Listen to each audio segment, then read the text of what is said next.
The need to bring government closer to the people informed the creation of local government areas. In Nigeria, state governments have not allowed councils to fulfill the objectives for which they were created. States cripple local government areas by holding on to their funds, dissolving council executives before their tenure end, and imposing candidates rather than allowing the people to choose those who run the councils. Executives of the Association of Local Governments of Nigeria, Algon, says despite the challenges, the local governments remain a veritable vehicle to ensure grassroots development. At the beginning of Algon, or the local government system, up until some 10 years before now, when funds were sent directly to councils, there were a lot of development efforts which were visible to everybody. But in the last 10 years, there have been a lot of challenges.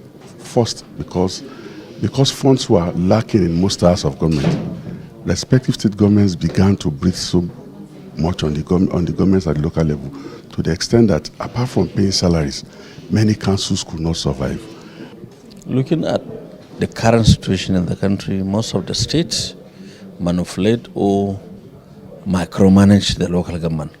But looking at what is happening now in Nigeria, a lot of people get to understand that local government must function, especially our governors.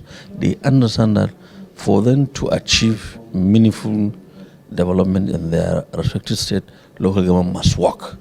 Algon is therefore asking that the local governments be given full autonomy to ensure they effectively serve the people. Now, but I think there's some issue of stability at this moment.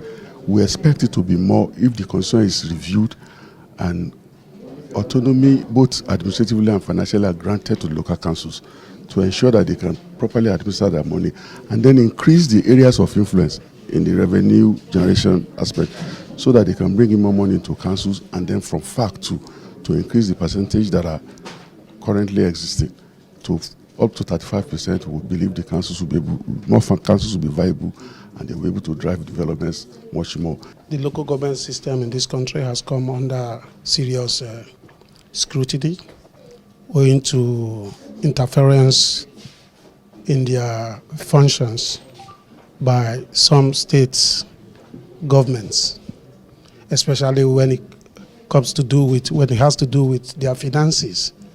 But the only way to checkmate this ugly trend is to ensure that the local governments are bequeathed with full autonomy, not partial autonomy.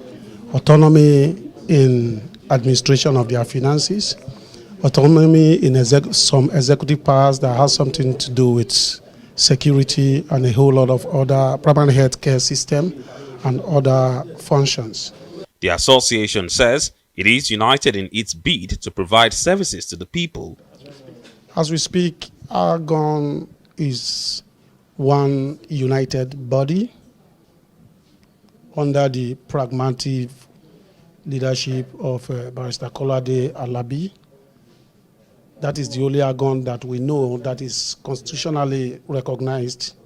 With many areas of the country in their need of facilities like potable water, improvement of sanitation, developed markets, primary education centers, among others, Nigerians will hope that this tier of government is allowed to function efficiently to bring government to the people's doorsteps.